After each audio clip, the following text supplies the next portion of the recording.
नमो भगवते तस्मै कृष्णायाद्भुतकर्मणे रूपनाम विभेदेन जगत्कीर्ति यो यतः सच्चिदानन्दरूपाय विश्वोत्पत्त्यादिहेतवे तापत्रयविनाशाय श्रीकृष्णाय वयं नुमे श्रीकृष्णाय वयं नुमे श्रीकृष्णाय वयं नुमे। श्रीमद् भागवत महापुराण एकादश स्कंध 23वां अध्याय। एक तितिक्षु ब्राह्मण का इतिहास।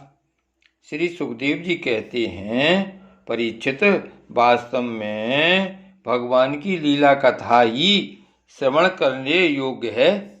वे ही प्रेम और मुक्ति के दाता हैं। जब उनके परम प्रेमी भक्त उद्धव जी ने इस प्रकार प्रार्थना की, तब यदुवंश विभूषण श्री भगवान ने उनके प्रश्न की प्रशंसा करके उनसे इस प्रकार कहा। भगवान श्री कृष्ण ने कहा, देवगुरु बृहस्पति के शिष्य उद्धव जी, इस संसार में प्राह ऐसे संत पुरुष नहीं मिलते जो दुर्जनों की कटुवाणी से बिंधे हुए अपने हृदय को संभाल सकें। मनुष्य का हृदय मर्मवेदी बाणों से बिंधने पर भी उतनी पीड़ा का अनुभव नहीं करता जितनी पीड़ा उसे दुष्ट जनों के मर्मांतक एवं कठोर बाण पहुंचाते हैं। उद्धव जी, इस विषय में महात्मा लोग एक बड़ा पवित्र प्राचीन इतिहास कहा करते हैं। मैं वही तुम्हें सुनाऊंगा, तुम मन लगाकर उसे सुनो। एक भिक्षुक को दुष्टों ने बहुत सताया था। उस समय भी उसने अपना धैर्य न छोड़ा और उसे अपने पूर्व जन्म के कर्मों का फल समझकर कुछ अपने मानसिक उद्गार प्रकट किए थे। उन्हीं का इस इतिहास में वर्णन है। प्राचीन समय की बात है। उज्जैन में एक ब्राह्मण रहता था। उसने खेती व्यापार आदि करके बहुत सी धन संपत्ति इकट्ठी कर ली थी। वह बहुत ही कृपण, कामी और लोभी था। क्रोध तो उसे बात बात में आ जाया करता था। उसने अपने जाति बंधु और अतिथियों को कभी मीठी बात से भी प्रसन्न नहीं किया। खिलाने पिलाने की तो बात ही क्या है। वह धर्म कर्म से रीते घर में रहता और स्वयं भी अपनी धन संपत्ति के द्वारा संसार पर अपने शरीर को भी सुखी नहीं करता था। उसकी कृपणता और बुरे स्वभाव के कारण उसके बेटे बेटी, भाई बंधु, नौकर चाकर और पत्नी आदि सभी दुखी रहते और मन ही मन उसका अनिष्ट चिंतन किया करते थे। कोई भी उसके मन को प्रिय लगने वाला व्यवहार नहीं करता था। वह लोक परलोक दोनों से ही गिर गया था। बस यक्षों के समान धन की रखवाली करता रहता था। उस धन से वह न तो धर्म कमाता था और न भोग ही भोगता था। बहुत दिनों तक इस प्रकार जीवन बिताने से उस पर पंच महायज्ञ के भागी देवता बिगड़ उठे। उदार उद्धव जी, पंच महायज्ञ के भागियों के तिरस्कार से उसके पूर्व पुण्यों का सहारा, जिसके बल से अब तक धन टिका हुआ था, जाता रहा और जिसे उसने बड़े उद्योग और परिश्रम से इकट्ठा किया था, वह धन उसकी आंखों के सामने ही नष्ट भ्रष्ट हो गया। उस नीच ब्राह्मण का कुछ धन तो उसके कुटुंबियों ने ही छीन लिया, कुछ चोर चुरा ले गए, कुछ आग लग जाने आदि दैवी कोप से नष्ट हो गया, कुछ समय के फेर से मारा गया, कुछ साधारण मनुष्यों ने ले लिया और बचा खुचा कर और दंड के रूप में शासकों ने हड़प लिया। उद्धव जी, इस प्रकार उसकी सारी संपत्ति जाती रही। न तो उसने धर्म ही कमाया और न भोग ही भोगे। इधर उसके सगे संबंधियों ने भी उसकी ओर से मुंह मोड़ लिया। अब उसे बड़ी भयानक चिंता ने घेर लिया। धन के नाश से उसके हृदय में बड़ी जलन हुई। उसका मन खेद से भर गया, आंसुओं के कारण गला रुध गया। परंतु इस तरह चिंता करते करते ही उसके मन में संसार के प्रति महान दुख बुद्धि और उत्कट वैराग्य का उदय हो गया। अब वह ब्राह्मण मनी मन कहने लगा, हाय हाय, बड़े खेद की बात है, मैंने इतने दिनों तक अपने को व्यर्थ ही इस प्रकार सताया। जिस धन के लिए मैंने सर तोड़ परिश्रम किया वह न तो धर्म कर्म में लगा और न मेरे सुख भोग के ही काम आया। प्रायः देखा जाता है कि कृपण पुरुषों को धन से कभी सुख नहीं मिलता। इस लोक में तो वे धन कमाने और रक्षा की चिंता से जलते रहते हैं और मरने पर धर्म न करने के कारण नरक में जाते हैं। जैसे थोड़ा सा भी कोढ़ सर्वांग सुंदर स्वरूप को बिगाड़ देता है, वैसे ही तनिक सा भी लोभ यशस्वियों के शुद्ध यश और गुणियों के प्रशंसनीय गुणों पर पानी फेर देता है। धन कमा लेने पर उसको बढ़ाने, रखने एवं खर्च करने में तथा उसके नाश और उपभोग में जहाँ देखो वहीं निरंतर परिश्रम, भय, चिंता और भ्रम का ही सामना करना पड़ता है। चोरी, हिंसा, झूठ बोलना, दम्भ, काम, क्रोध, गर्व, अहंकार, भेद बुद्धि, बैर, अविश्वास, स्पर्धा, लंपटता, जुआ और शराब, ये 15 अनर्थ मनुष्यों में धन के कारण ही माने गए हैं। इसलिए कल्याणकामी पुरुष को चाहिए कि स्वार्थ एवं परमार्थ के विरोधी अर्थ नामधारी अनर्थ को दूर से ही छोड़ दे। भाई बंधु, स्त्री पुत्र, माता पिता, सगे संबंधी जो इसने बंधन से बंधकर बिल्कुल एक हुए रहते हैं, सबके सब कौड़ी के कारण इतने फट जाते हैं कि तुरंत एक दूसरे के शत्रु बन जाते हैं। ये लोग थोड़े से धन के लिए भी क्षुब्ध और क्रुद्ध हो जाते हैं।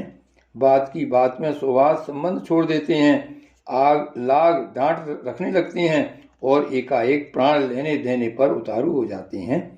यहाँ तक कि एक दूसरे का सर्वनाश कर डालते हैं। देवताओं के भी प्रार्थनीय मनुष्य जन्म को और उसमें भी श्रेष्ठ ब्राह्मण शरीर प्राप्त करके जो उसका अनादर करते हैं और अपने सच्चे स्वार्थ परमार्थ का नाश करते हैं, वे अशुभ गति को प्राप्त होते हैं। यह मनुष्य शरीर मोक्ष और स्वर्ग का द्वार है। इसको पाकर भी ऐसा कौन बुद्धिमान मनुष्य है जो अनर्थों के धाम धन के चक्कर में फंसा रहे। जो मनुष्य देवता, ऋषि, पितर, प्राणी, जाति, भाई, कुटुंबी और धन के दूसरे भागीदारों को उनका भाग देकर संतुष्ट नहीं रखता और न स्वयं ही उसका उपभोग करता है, वे यक्ष के समान धन की रखवाली करने वाला कृपण तो अवश्य ही अधोगति को प्राप्त होता है। मैं अपने कर्तव्य से च्युत हो गया हूँ। मैंने प्रमाद में अपनी आयु, धन और बल, पौरुष खो दिए। विवेकी लोग जिन साधनों से मोक्ष तक प्राप्त कर लेते हैं, उन्हीं को मैंने धन इकट्ठा करने की व्यर्थ चेष्टा में खो दिया। अब बुढ़ापे में मैं कौन सा साधन करूंगा? मुझे मालूम नहीं होता कि बड़े बड़े विद्वान भी धन की व्यर्थ तृष्णा से निरंतर क्यों दुखी रहते हैं। हो न हो अवश्य ही यह संसार किसी की माया से अत्यंत मोहित हो रहा है। यह मनुष्य शरीर काल के विकराल गाल में पड़ा हुआ है। इसको धन देने वाले देवताओं और लोगों से, भोग वासनाओं और उनको पूर्ण करने वालों से तथा पुनः पुनः जन्म मृत्यु के चक्कर में डालने वाले सकाम कर्मों से लाभ ही क्या है। इसमें संदेह नहीं कि सर्वदेव स्वरूप भगवान मुझ पर प्रसन्न हैं, तभी तो उन्होंने मुझे इस दशा में पहुंचाया है और मुझे जगत के प्रति यह दुख बुद्धि और वैराग्य दिया है। वस्तुतः वैराग्य ही इस संसार सागर से पार होने के लिए नौका के समान है। मैं अब ऐसी अवस्था में पहुंच गया हूँ, यदि मेरी आयु शेष हो तो मैं आत्मलाभ में ही संतुष्ट रहकर अपने परमार्थ के संबंध में सावधान हो जाऊंगा।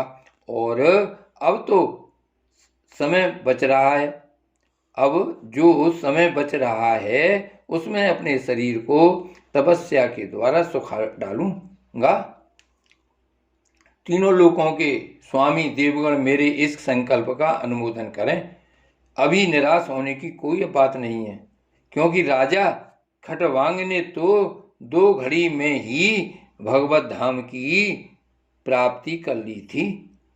भगवान श्री कृष्ण कहते हैं, उद्धव जी, उस उज्जैन निवासी ब्राह्मण ने मन ही मन इस प्रकार निश्चय करके मैं और मेरे पन की गांठ खोल दी। इसके बाद वह शांत होकर मौनी सन्यासी हो गया। अब उसके चित्त में किसी भी स्थान, वस्तु या व्यक्ति के प्रति आसक्ति न रही। उसने अपने मन, इंद्रिय और प्राणों को वश में कर लिया। वह पृथ्वी पर स्वच्छंद रूप से विचरने लगा। वह भिक्षा के लिए नगर और गांवों में जाता अवश्य था, परंतु इस प्रकार जाता था कि कोई उसे पहचान न पाता था। उद्धव जी, वह भिक्षुक अवधूत बहुत बूढ़ा हो गया था। दुष्ट उसे देखते ही टूट पड़ते और तरह तरह से उसका तिरस्कार करके उसे तंग करते। कोई उसका दंड छीन लेता तो कोई भिक्षा पाते ही झटक ले जाता, कोई कमंडल उठा ले जाता तो कोई आसन रुद्राक्षमाला और गदा ही लेकर भाग जाता। कोई तो उसकी लंगोटी और वस्त्र को ही इधर उधर डाल देते। कोई भी वस्तुएं देकर और कोई दिखला कर फिर छीन लेते। जब वह अवधूत मधुकरी मांग कर लाता और बाहर नदी तट पर भोजन करने बैठता तो पापी लोग कभी उसके सिर पर मुँह देते तो कभी थूक देते। वे लोग उस मौनी अवधूत को तरह तरह से बोलने के लिए विवश करते और जब वह इस पर भी न बोलता तो उसे पीटते। कोई उसे चोर कहकर डांटने टपटने लगता। कोई कहता इसे बांध लो और फिर उसे रस्सी से बांधने लगते। कोई उसका तिरस्कार करके इस प्रकार ताना कसते कि देखो अब इस कृपण ने धर्म का ढोंग रचा है। धन संपत्ति जाती रही, स्त्री पुत्रों ने घर से निकाल दिया, तब इसने भीख मांगने का रोजगार लिया है। ओहो, देखो तो सही, यह मोटा तगड़ा भिखारी धैर्य में बड़े भारी पर्वत के समान है। यह मौन रहकर अपना काम बनाना चाहता है। सचमुच वह बगुले से भी बढ़कर ढोंगी और दृढ़ निश्चयी है। कोई इस अवधूत की हंसी उड़ाता तो कोई उस पर अधोवायु छोड़ता। जैसे लोग तोता मैना आदि पालतू पक्षियों को बांध लेते या पिंजरे में बंद कर लेते हैं, वैसे ही उसे भी वे लोग बांध देते और घरों में बंद कर देते। किंतु वह सब कुछ चुपचाप सह लेता। उसे कभी ज्वर आदि के कारण दैहिक पीड़ा सहनी पड़ती, कभी गर्मी सर्दी आदि से दैवी कष्ट उठाना पड़ता और कभी दुर्जन लोग अपमान आदि के द्वारा उसे भौतिक पीड़ा पहुंचाते, परंतु भिक्षुक के मन में इससे कोई विकार न होता। वह समझता कि यह सब मेरे पूर्व जन्म के कर्मों का फल है और इसे मुझे अवश्य भोगना पड़ेगा। यद्यपि नीच मनुष्य तरह तरह के तिरस्कार करके उसे उसके धर्म से गिराने की चेष्टा किया करते, फिर भी वह बड़ी दृढ़ता से अपने धर्म में स्थिर रहता और सात्विक धैर्य का आश्रय लेकर कभी कभी ऐसे उद्गार प्रकट किया करता। ब्राह्मण कहता, मेरे सुख अथवा दुख का कारण न ये मनुष्य हैं, न देवता हैं, न शरीर है और न ग्रह, कर्म एवं काल आदि ही हैं। श्रुतियाँ और महात्मा जन मन को ही इसका परम कारण बताते हैं और मन ही इस सारे संसार चक्र को चला रहा है। सचमुच यह मन बहुत बलवान है। इसी ने विषयों, उनके कारण, गुणों और उनसे संबंध रखने वाली वृत्तियों की दृष्टि की है। उन वृत्तियों के अनुसार ही सात्विक, राजस और तामस अनेकों प्रकार के कर्म होते हैं और कर्मों के अनुसार ही जीव की विविध गतियां होती हैं। मन ही समस्त चेष्टाएं करता है। उसके साथ रहने पर भी आत्मा निष्क्रिय ही है। वह ज्ञान शक्ति प्रदान है, मुझ जीव का सनातन सखा है और अपने अलुप्त ज्ञान से सब कुछ देखता रहता है। मन के द्वारा ही उसकी अभिव्यक्ति होती है। जब वह मन को स्वीकार करके उसके द्वारा विषयों का भोक्ता बन बैठता है, तब कर्मों के साथ आसक्ति होने के कारण वह उनसे बंध जाता है। दान, अपने धर्म का पालन, नियम, यम, वेदाध्ययन, सत्कर्म और ब्रह्मचार्य आदि श्रेष्ठ व्रत, इन सब का अंतिम फल यही है कि मन एकाग्र हो जाए, भगवान में लग जाए। मन का समाहित हो जाना ही परम योग है। जिसका मन शांत और समाहित है उसे दान आदि समस्त सत्कर्मों का फल प्राप्त हो चुका है। अब उनसे कुछ लेना बाकी नहीं है। और जिसका मन चंचल है अथवा आलस्य से अभिभूत हो रहा है, उसको इन दानादि शुभ कर्मों से अब तक कोई लाभ नहीं हुआ। सभी इंद्रियां मन के बस में हैं, मन किसी भी इंद्रिय के बस में नहीं है। यह मन बलवान से भी बलवान अत्यंत भयंकर देव है। जो इसको अपने बस में कर लेता है वही देव इंद्रियों का विजेता है। सचमुच मन बहुत बड़ा शत्रु है। इसका आक्रमण असह्य है। यह बाहरी शरीर को ही नहीं, हृदय आदि मर्म स्थानों को भी भेदता रहता है। इसे जीतना बहुत ही कठिन है। मनुष्य को चाहिए कि सबसे पहले इसी शत्रु पर विजय प्राप्त करे, परंतु होता है यह कि मूर्ख लोग इसे तो जीतने का प्रयत्न करते नहीं, दूसरे मनुष्यों से झूठ मूठ झगड़ा बखेड़ा करते रहते हैं और इस जगत के लोगों को ही मित्र शत्रु उदासीन बना लेते हैं। साधारणतः मनुष्यों की बुद्धि अंधी हो रही है, तभी तो वे इस मन कल्पित शरीर को मैं और मेरा मान बैठते हैं और फिर इस भ्रम के फंदे में फंस जाते हैं कि यह मैं हूं और यह दूसरा। इसका परिणाम यह होता है कि वे इस अनंत अज्ञानांधकार में ही भटकते रहते हैं। यदि मान लें कि मनुष्य ही सुख दुख का कारण है, तो भी उनसे आत्मा का क्या संबंध, क्योंकि सुख दुख पहुंचाने वाला भी मिट्टी का शरीर है और भोगने वाला भी। कभी भोजन आदि के समय यदि अपने दांतों से ही अपनी जीभ कट जाए और उससे पीड़ा होने लगे तो मनुष्य किस पर क्रोध करेगा। यदि ऐसा मान लें कि देवता ही दुख के कारण हैं, तो भी इस दुख से आत्मा की क्या हानि, क्योंकि यदि दुख के कारण देवता हैं तो इंद्रियाभिमानी देवताओं के रूप में उनके भोक्ता भी तो वे ही हैं। और देवता सभी शरीरों में एक ही हैं। जो देवता एक शरीर में है वे दूसरे में भी हैं। ऐसी दशा में अपने ही शरीर के किसी एक अंग से दूसरे अंग को चोट लग जाए तो भला किस पर क्रोध किया जाएगा। यदि ऐसा मान कि आत्मा ही सुख दुख का कारण है, तो वह तो अपना आप ही है, कोई दूसरा नहीं, क्योंकि आत्मा से भिन्न कुछ है ही नहीं। यदि दूसरा कुछ प्रतीत होता है तो वह मिथ्या है। इसलिए न सुख है न दुख, फिर क्रोध कैसा। क्रोध का निमित्त ही क्या। यदि ग्रहों की सुख दुख का निमित्त माने, यदि ग्रहों को सुख दुख का निमित्त माने, तो उनसे भी अजन्मा आत्मा की क्या हानि। उनका प्रभाव भी जन्म मृत्युशील शरीर पर ही होता है। ग्रहों की पीड़ा तो उनका प्रभाव ग्रहण करने वाले शरीर को ही होती है और आत्मा उन ग्रहों और शरीरों से सर्वथा परे है। तब भला वह किस पर क्रोध करे। यदि कर्मों को ही सुख दुख का कारण माने तो उनसे आत्मा का क्या प्रयोजन, क्योंकि वे तो एक पदार्थ के जड़ और चेतन उभय रूप होने पर ही हो सकते हैं। जो वस्तु विकार युक्त और अपना हिताहित जानने वाली होती है उसी से कर्म हो सकते हैं। अतः वह विकार युक्त होने के कारण जड़ होनी चाहिए और हिताहित का ज्ञान रखने के कारण चेतन। किंतु देह तो अचेतन है और उसमें पक्षी रूप से रहने वाला आत्मा सर्वथा निर्विकार और साक्षी मात्र है। इस प्रकार कर्मों का तो कोई आधार ही सिद्ध नहीं होता, फिर क्रोध किस पर करें। यदि ऐसा माने कि काल ही सुख दुख का कारण है, तो आत्मा पर उसका क्या प्रभाव, क्योंकि काल तो आत्म स्वरूप ही है। जैसे आग आग को नहीं जला सकती और बर्फ को नहीं गला सकता, वैसे ही आत्म स्वरूप काल अपने आत्मा को ही सुख दुख नहीं पहुंचा सकता, फिर किस पर क्रोध किया जाए। आत्मा शीत उष्ण सुख दुख आदि द्वंद्वों से सर्वथा अतीत है। आत्मा प्रकृति के स्वरूप धर्म कार्य लेस संबंध और गंध से भी रहित है।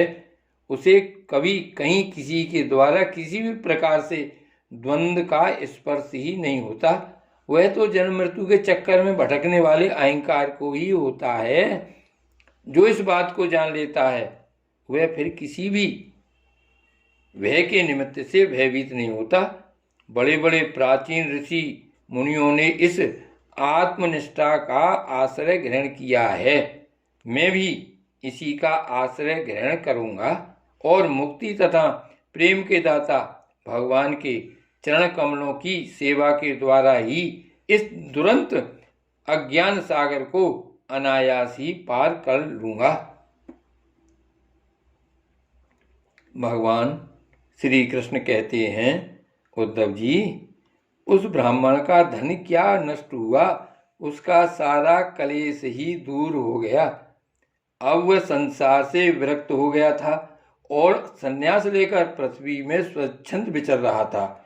यद्यपि दुष्टों ने उसे बहुत सताया, फिर भी वह अपने धर्म में अटल रहा, तनिक भी विचलित न हुआ।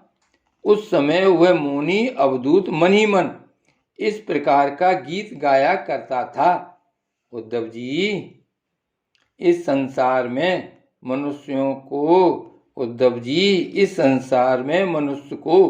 कोई दूसरा सुख या दुख नहीं देता। यह तो उसके चित्त का भ्रम मात्र है। यह सारा संसार और इसके भीतर मित्र, उदासीन और शत्रु के भेद अज्ञान कल्पित हैं।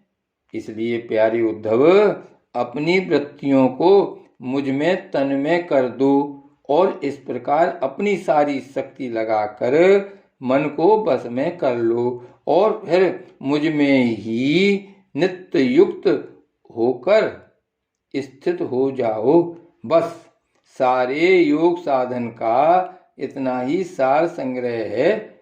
यह भिक्षुक का गीत क्या है? मूर्तिमान ब्रह्म ज्ञान निष्ठा ही है। जो पुरुष एकाग्र चित्त से इसे सुनता, सुनाता और धारण करता है, वह कभी सुख दुखादि द्वंद्वों के बस में नहीं होता। उनके बीच में ही वह सिंह के समान दहाड़ता रहता है। श्री भागवत भगवान की जय। श्री वल्लभाधीश की जय। श्री गोवर्धननाथ की जय। श्याम स्वरूप श्री यमुने महारानी की जय। जय जय श्री गोकुलेश, जय जय श्री गोकुलेश, जय जय श्री गोकुलेश।